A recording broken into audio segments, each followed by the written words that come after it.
O, sa malamig naman tayo mga guys. Ito ang special halo-halo, may leche plan at ube. Ganun din, may makapunog, beans, garabansos, matamis na saging, munggo, or black beans, black munggo. Ayan, tara, kain na.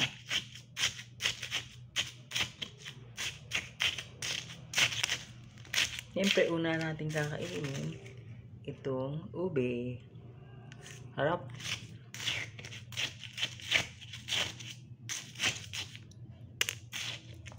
Ngayon tuntang init.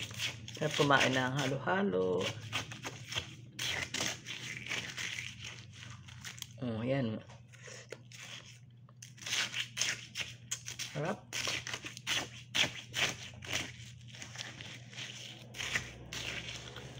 Okay guys, sa malamig tayo. Thanks for watching Mami Violeta Vlogs. Bye!